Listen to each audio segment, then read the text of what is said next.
Urban Fieldcraft? Question mark? Is that a thing? We know that fieldcraft is a thing and woodsmanship is a thing, but what do you call that in an urban environment? Actually, one of the first ideas I had for doing an episode, this episode, was woodscraft. But let's be real. Most people don't spend most of their time in the woods. Most people spend most of their time in urban, suburban people hives, as I like to call them. So, shouldn't we learn the skills and the fieldcraft for that arena, if that's where you spend the vast majority of your time? Well, I have experience in both. As it says in Deuteronomy 28, blessed shall you be in the city and blessed shall you be in the country. So I thought I'd do one on urban fieldcraft, because I don't do this podcast to primarily to benefit me. I do it to benefit you guys, the audience. So let's talk about urban fieldcraft today on Alpha Male Podcast. With that, I'm going to put in the bio to establish a little bit of street cred on that I have any idea what I'm talking about here. Then we'll get into the main topic. I'll roll into a quick abbreviated bio and then into the main topic. First and foremost, I am a Christian. I don't apologize for that. God is number one in my life. I grew up hunting and fishing in the backwoods of the southeastern United States at a very early age.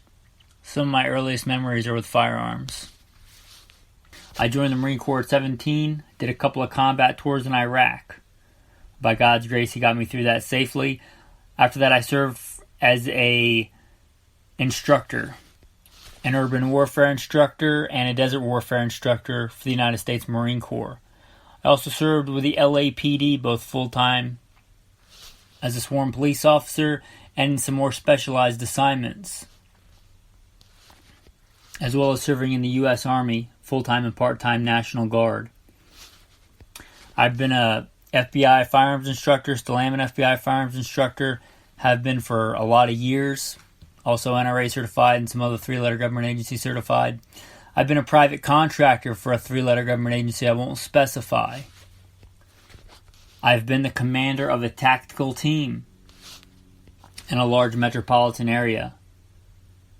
By God's grace, He got me through all that in one piece, not because I'm better, but because He chose to have grace and mercy on me. I've been a professional hunter and guide. Professionally hunted things like buffalo and elk. Not many people today can say they've done that, but I'm blessed to be able to say that I have. I've hunted everything from white-tailed deer on the East Coast to mule deer on the West Coast to gray squirrel on the East Coast to prairie dog on the West Coast, and elk and bear and wolf, and slain all manner of beast. A state rifle and pistol champion a few times over in a few different disciplines. Enough about me, guys. Blessed be the Lord my rock, who trains my hands for war and fingers for battle. Let's get into today's topic. Okay, so whether we're talking about woodscraft or urban craft, it doesn't really matter. Again, blessed shall you be in the city and blessed shall you be in the country. Whatever your arena is, similar things apply. I've told this story before, and I rarely tell stories from like actual like gunfighting type stuff. I'm not the guy that's like, back in my day, I was knee deep in it, and there was Charlies coming out of the trees. Like, that's not me. I try and stay away from telling actual first-hand accounts of things that I've done. I just don't want to be that guy about talking about all the things that I've done. But I'll tell this story without being too specific that actually happened, because it illustrates a point. I was leading a team of tactical people to stop active shooters. We were after a legit shooting suspect, and I was not the first one on scene. My guys were there first, and some other people that were not on my team got there first, and then I showed up as the supervisor, and they didn't know where this guy went. Well, I was able to track him through that urban environment, through that, it was a parking garage. I was able to track where that person went, because it might be you might think there's no more different environment than a nasty, disgusting parking garage full of old vomit and urine and motor oil and who knows what else is in a, I don't even want to think about whatever else is in a parking garage, right? In the inner city versus a beautiful, pristine, Pacific Northwest rainforest or the cypress swamps of the South. But the skill is the same, right? The skill of tracking is the same. If I can track a deer in the swamp, if I apply similar principles, I can track down a gunman in an urban environment, in a parking garage. Also, I don't know if I pointed out in the bio, I put in a pre-recorded thing in the bio, but one of the things I did as specialized assignments in law enforcement was fugitive recovery. Manhunting, for lack of a better term. I hunted down fugitives. That's what I did. That was my bread and butter. That's what I did while I was on fugitive recovery. Tracking down fugitives. What is that if not tracking and hunting? I may use slightly different tools, maybe a vastly different environment, right? The inner city of the ghetto of LA, but you get the idea. And that was a different context than the one I just talked about, but you get the idea. The skill, the overarching skill is the same. In talking about, and we'll talk about many other things too, but important in both these environments, and I don't think this is talked about enough, whether it's about hunting or survival, understanding the baseline. And you understand the baseline through situational awareness. And I think situational awareness is bantered about and it's given token nods of, oh yeah, you should have situational awareness. But okay, you can say that, but what does that even mean? You have to know the baseline. For instance, I like spot and stalk hunting. By God's grace, I was recently blessed to be able to spot and stalk up on a deer and put meat on the table who was laying down napping. I'm not talking about extremely long range either. That's something that I like to do as a spot and stalk hunter. I like to up on animals when they're napping in the middle of the day. I generally don't even like waking up early to go hunting. I like waiting till the animals are bedded down, going hunting them when they're laying down. This last deer, by God's grace, never even got on his feet. He was napping, shot him, head laid out straight, and a pretty good way to go out. Certainly better than starvation in the winter or getting eaten by a pack of wolves here in northern Idaho. But whether I'm spot and stalk hunting in the wilderness, one of the things I like to do, especially in a new area, is chill, relax, and observe. Situational awareness. What is the baseline? What are the sounds of the forest? What is the baseline? To detect a threat or to detect a resource, detect whatever it is, you must first have a understanding of the baseline, right? Unless a deer just walks right out in front of you and stops, which I'm not going to lie, has happened before. It's not super common. Even a broken clock is right twice a day, they say, right? But that's not a good tactic. Understanding the baseline. In a forest, that might be, what does a squirrel sound like when he's just barking? And squirrels, for lack of a better term, they bark. They'll bark here or there. And what does it sound like when a squirrel is going ballistic because it sees what it perceives as a threat? And is that threat me? What is a squirrel's baseline? They chirp, chirp, here or there, they bark. They make certain sounds when they're eating, maybe like this.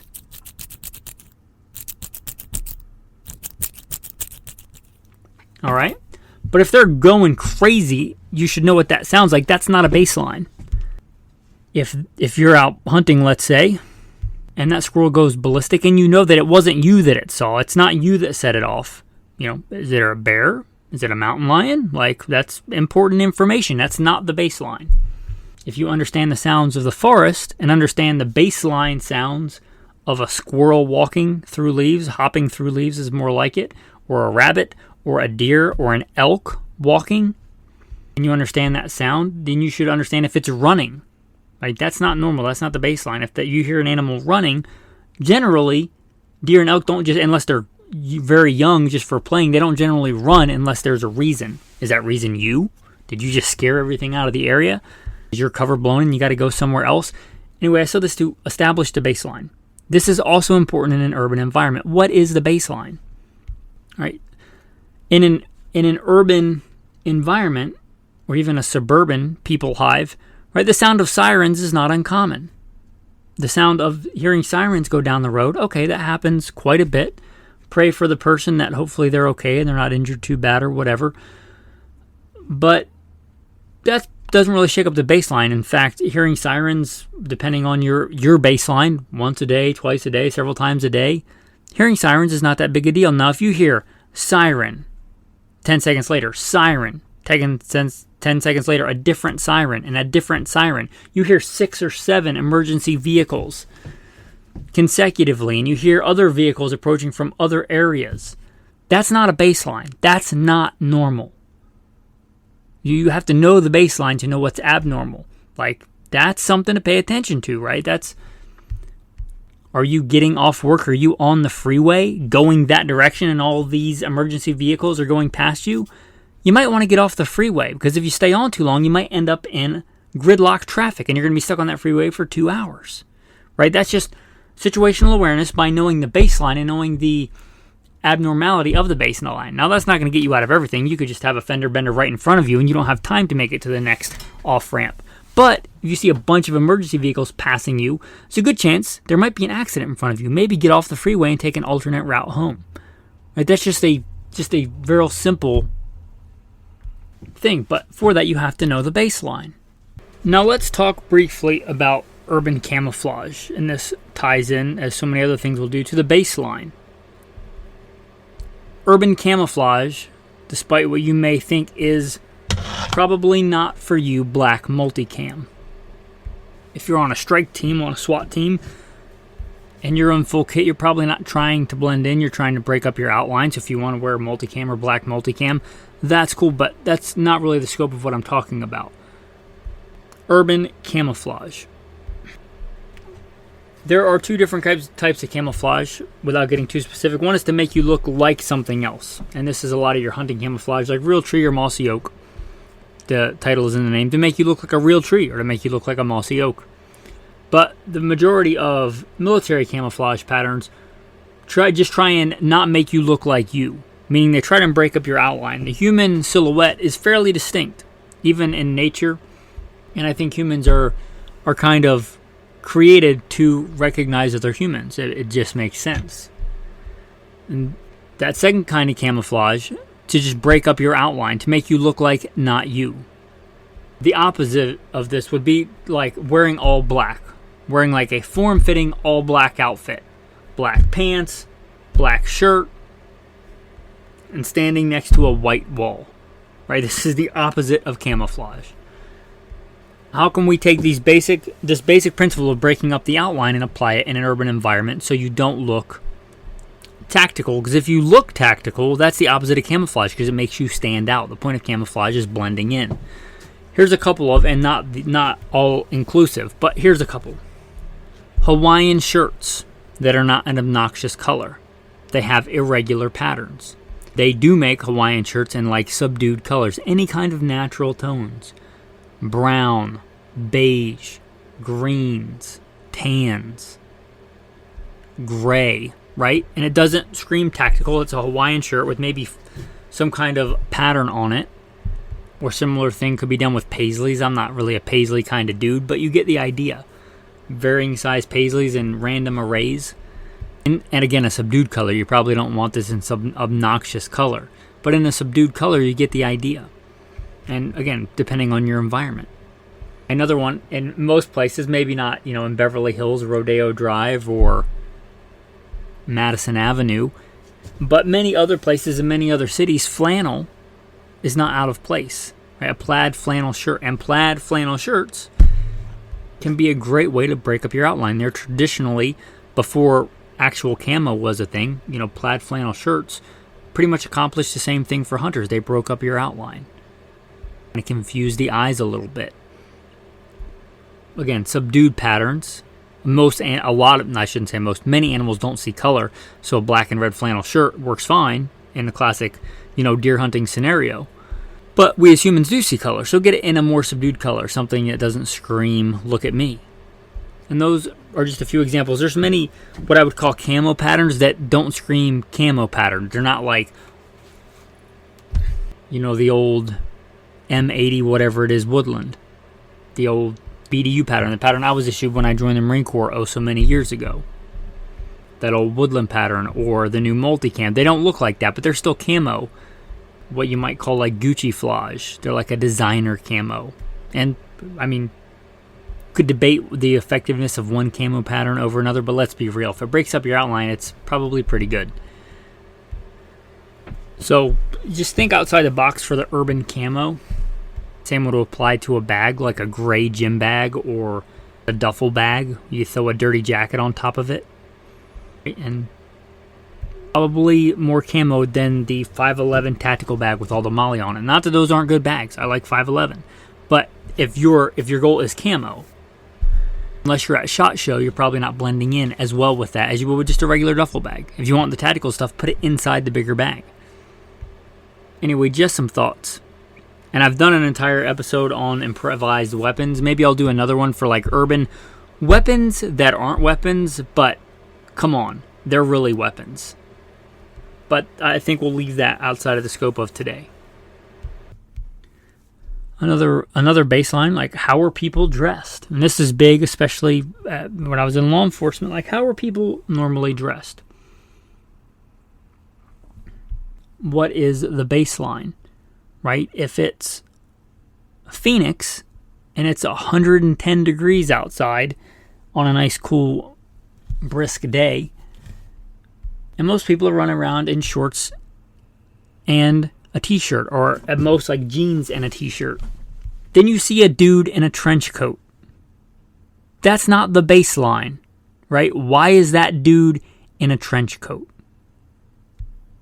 A real common one, perhaps he's on some kind of controlled substance, drugs, that throw off his baseline, right? His baseline is all out of whack. So maybe he doesn't even know what continent he's on, let alone worried about the ambient temperature, right? But that's not a baseline. That's maybe somebody you want to pay attention to, right? That's by knowing the baseline. Likewise, you can use this for your urban camouflage. Now here in northern Idaho, not far from the Canadian border, people wearing camouflage day to day around town, that's pretty normal, right? There's nothing out of the baseline about that.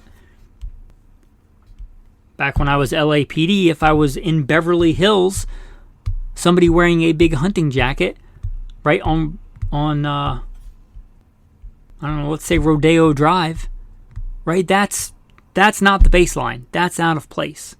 Maybe just a tourist. Maybe somebody from Wyoming wanted to walk down Rodeo Drive. His wife likes shiny things and he's a rancher from out west. Maybe not a big deal, but it's at least something to pay attention to, right? It's at least something to, hey, that's not the baseline. Right? If it's freezing cold in, I don't know, Saskatchewan, and a dude's wearing a full jacket and a face mask and gloves, okay, that's probably not too far out of the baseline. Especially if he's riding a bike or on a motorcycle, right? It would probably be weird if he didn't have something protecting his face.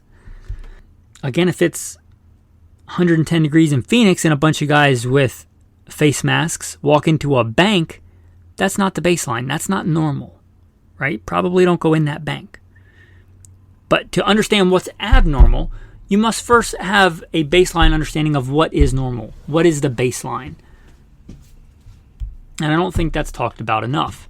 So perhaps you should pay attention to that. What is the baseline? And here's one that may be trickier, right? Like in an airport. Some people are naturally nervous or aggravated in an airport.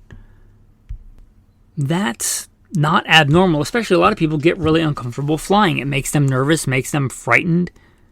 Okay, so that's not out of the ordinary. If 3 or 4 people are dressed the same way, military-aged males, they're all dressed the same way with similar duffel bags, and they seem really nervous and antsy and fidgety. That is probably not baseline normal behavior. Even if it is for that individual, for those 3 to be acting that way, in synchronization, probably something to pay attention to.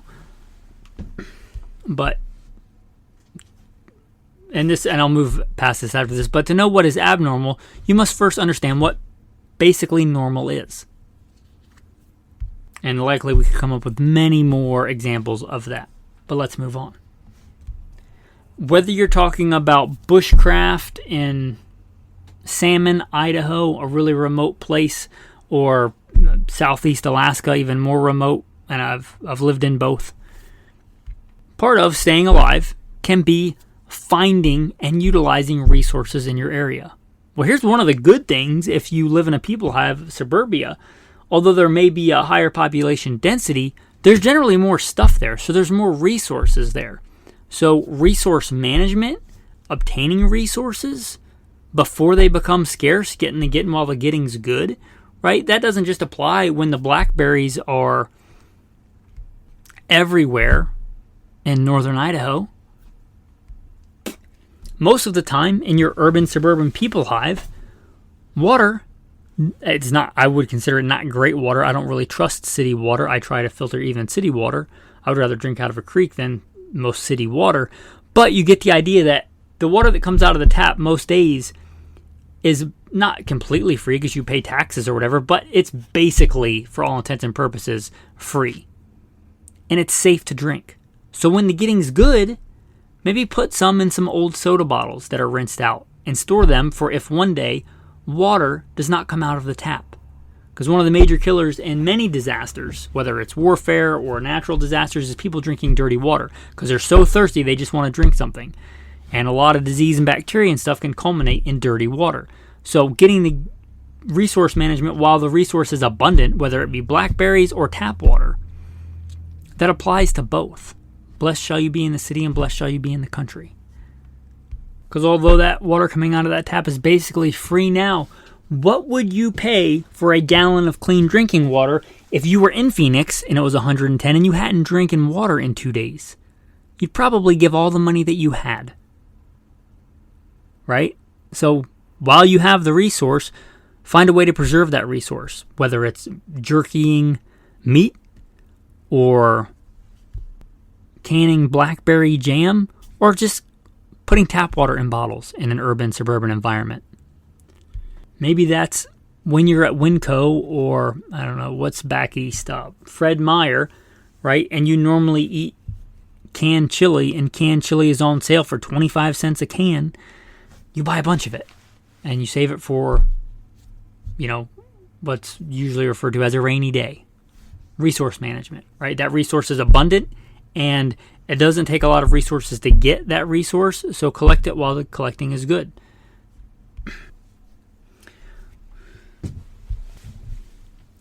Threat identification. We talked about this a little bit already, but mostly in urban environment, not that there's not like coyotes and stuff in an urban environment, and not like you wouldn't have a nasty run-in with a grizzly bear running some kind of trail just outside of small towns in Alaska, because that's a thing.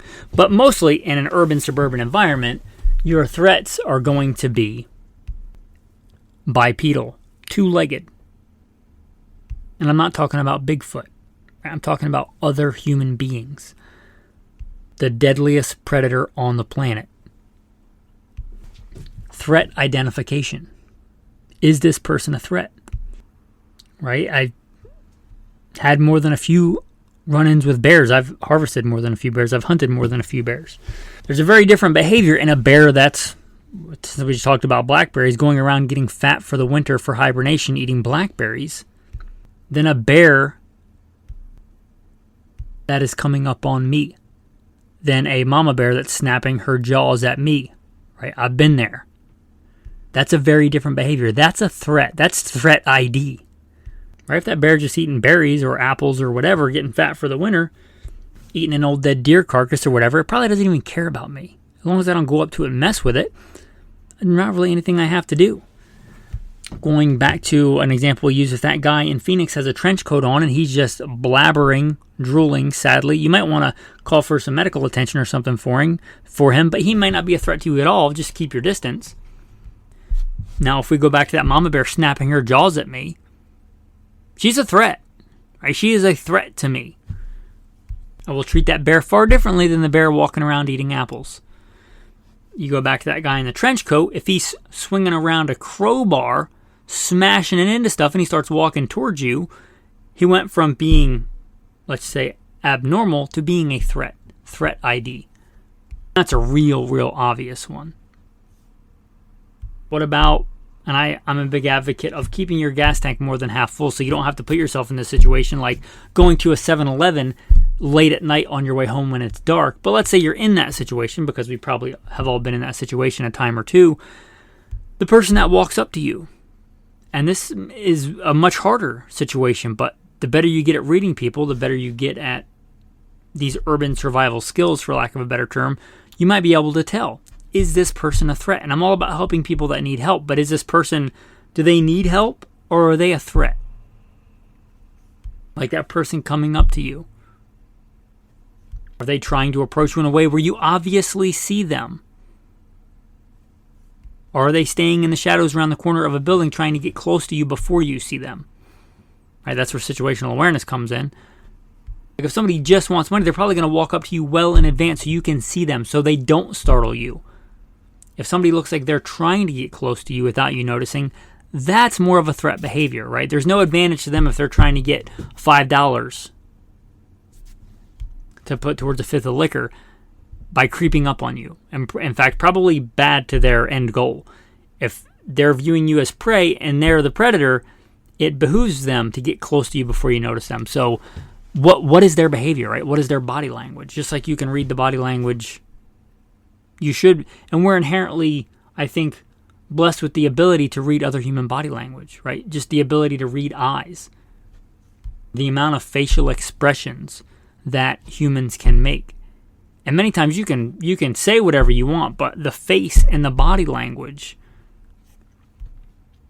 and to a lesser degree, but also very important for threats, what their hands are doing, despite what their mouth is saying, that's really important.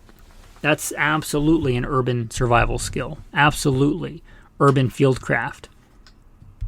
If somebody is saying one thing and their body language is clearly demonstrating another, probably default to what the body language is doing. A real obvious one is, and this is different for different cultures. I found this out in my time in the Middle East. But many different cultures have different, let's use the term baseline again, for how close they are when they talk to people.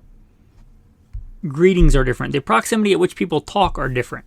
In general, Middle Eastern men get much closer when they talk.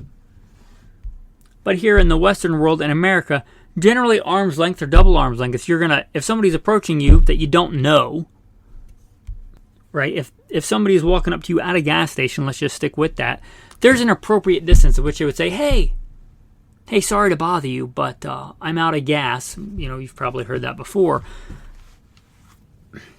There's an appropriate general baseline for when somebody would address somebody like that, and it would be normal. If you get done pumping your gas and you look up and there's a dude right there in your grill, that's not normal. That's not the baseline. That's not normal acceptable behavior. Now, maybe they're just drunk and they're not a threat, but that's definitely something to pay attention to. It might be that they want to close that distance so you don't have time to react. Distance generally equals time, and time generally equals opportunity on both sides. You want that distance and that time and that opportunity to do whatever action you need to do to stay safe in that situation. What about, and I've done many episodes on EDC and stuff like that, but in an urban environment, some of the tools may be the same, right? Like you're a man, you're able to, I think you should carry a knife and a firearm. Why wouldn't you in urban or rural environments? Why are you going out of the house unarmed? And if you're in the house, you should have a gun pretty handy. But, and this is its own episode I'm actually thinking about, and I thought about it before this episode to come out on Gunfighter Life. If you listen to this, you probably listen to Gunfighter Life, but I'm planning on doing a specialty urban survival rifle or a specialty urban rifle episode. But tools sometimes are different, urban versus rural. But the idea of utilizing tools is an important human survival skill in whatever environment you're in, even if the tools are slightly different. If I'm out in the backcountry, I have no service. A compass, pretty important for navigation. thankfully, if I'm in an urban environment in normal times, I probably have GPS. You remember the days before GPS? Like when I was LAPD way back in the day, we had the Thomas Guide, and you would have to look up street names alphabetically and find them on a grid, and then find out where you were going and plot a course on a map for like different calls, unless you absolutely knew where you were going. Now, most everybody on their smartphone uses navigation. That's a clear example of using the tools that are on you, maximizing tool use to improve life and maximize survival. Now, I'm a big fan of still knowing the analog ways. In your car, you should probably still have a actual map of your AO, your area of operation, but you get the idea, maximizing your tools. How can you maximize that cell phone? There's tons of apps and stuff that you can have on your cell phone. You live in an urban environment. You know, they have police scanner apps. You can listen. Not that you have to be nosy all the time and do all that, but you kind of probably know what baseline traffic sounds like if you're about to drive through the city or go to an especially sketchy part of the city you don't normally go to. If you listen to the police scanner, you know what if you have an idea of what the baseline police emergency traffic sounds like, if it's going crazy, if stuff's popping off like civil unrest, which we've probably all lived through, maybe if not in your city, then other cities, you know, in the past couple of decades, that's probably not a good time to go downtown. Right, so that's an idea of maximizing a tool that you have on you to help aid in your just general life, your life quality, your quality of life. Like, because even if nothing bad happens, you probably don't want to be stuck in traffic for 3 hours while there's something crazy going on downtown. So, utilizing tools for survival.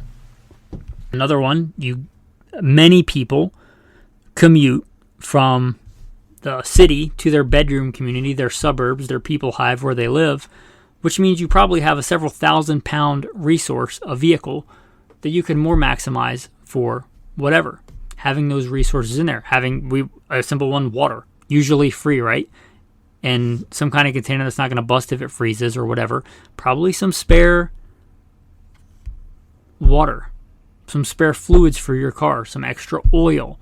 And that's not even getting into the tactical stuff like a truck gun, which I've done whole episodes and stuff on that on Gunfighter Life. But just the more mundane that could really help you out. Talking about improving quality of life. Have a good couple of, shelf-stable snacks in your car so you don't stop at In-N-Out. Right? That's not a good recipe for long-term happiness. If that's your general go-to, like, oh, I'm hungry, I'm going to stop by X fast food place and eat more than my daily calorie needs in one setting. Right? It's probably not a good way to maximize survival. You have a car, you have compartments in your car. Why not have some more healthier options just in your car? And then if something happens and it's dangerous and you're stuck in your car, like it's dangerous to drive home and you're stuck at your place of work overnight for whatever reason, ice storm, whatever, you have food in there. Like having resources. Like you have several £1,000 resource that you can really, really utilize to help maximize your survival and your quality of life. Especially right now, like it's winter. If you live in a cold place, probably have some extra warm stuff in your vehicle in case something happens, in case you break down, in case, again, you get stuck somewhere and you can't make it home, or you get stuck doing something else and you can't make it to work or home, right? Having an extra proper jacket, an extra warm set of pants, an extra set of shoes or boots in case yours get icy, dirty, muddy, wet. And that's when your car decides to die and you can't just turn the heat on, right? If you already have the extra clothes, what does it cost you to put them in an old bag, an old duffel bag, an old gym bag, or even less than that, those cheap reusable bags at Walmart? Stuff an extra warm set of clothes in there. Just talking about resources and maximizing what you have for survival. Do you have an extra blanket that just almost never gets used in your house? Maybe that's better in your trunk if you drive a car. Yeah, it's all well and good if you're living out in the bush to know how to make a lean-to with a couple of pine trees and a ridge line and a tarp and whatever, right? That's a great, for lack of a better term, bushcraft survival skill, right? But if you're in an urban environment, having an emergency space blanket and a regular just blanket like an old quilt in your trunk, right? Isn't that the equivalent? And that's way easier. So don't look a gift horse in the mouth. You could have a case of water in your trunk. You could have, I don't know, a box of Quest bars back there or whatever your thing is. And you might argue that's urban fieldcraft. And I think a good man should be ready for both, ready for any environment. And I guess on that, since it's been pretty much a lot of tips in this episode, I won't give another tactical tip because there's been a lot of tips in this episode. But what I will do is recant Deuteronomy 28, the first part of Deuteronomy 28, because I've been saying a very small portion of it, blessed shall you be in the city and blessed shall you be in the country. This is one of the things that I have, by God's grace, memorized, and I memorize it as in the first person, as if it's to me, because I usually say it for myself, like saying it at night before bed. But I'll recant that now for you guys for the tactical verse of the day. Deuteronomy 28, now it shall come to pass, if I diligently obey the voice of the Lord my God, to observe carefully all your commandments which Moses commanded me today, that the Lord my God will set me high above all nations of the earth. And all these blessings shall come upon me and overtake me, because I obey the voice of the Lord my God. Blessed shall I be in the city, and blessed shall I be in the country. Blessed shall be the fruit of my body, the produce of my ground, the increase of my herds, the increase of my cattle, and the offspring of my flocks. Blessed shall be my basket and my kneading bowl. Blessed shall I be when I come in, and blessed shall I be when I go out. The Lord will cause my enemies who rise against me to be defeated before my face. They shall come out against me one way and flee before me 7 ways. The Lord will command your blessings on me in my storehouses, and all to which I set my hand. And you will bless me in the land which the Lord my God is giving me. The Lord will establish me as a holy people unto yourself, just as you swore to me. If I keep the commandments of the Lord my God and walk in your ways, then all the people of the earth shall see that I am called by the name of the Lord, and they shall be afraid of me. And the Lord will grant me plenty of goods, in the fruit of my body, and the produce of my ground, in the land which the Lord swore to my fathers to give me. The Lord will open to me your good treasure, the heavens, to give rain to my land in season, and bless all the work of my hand. I shall lend to many nations, but I shall not borrow. And the Lord will make me the head, and not the tail. I shall be above only, and not be beneath, if I heed the commandments of the Lord my God, which Moses commanded me today, and are careful to observe them. So I shall not turn aside from any of the words which Moses commanded me this day, to the right or to the left, to go after other gods and serve them. Thanks for listening, and have a blessed day.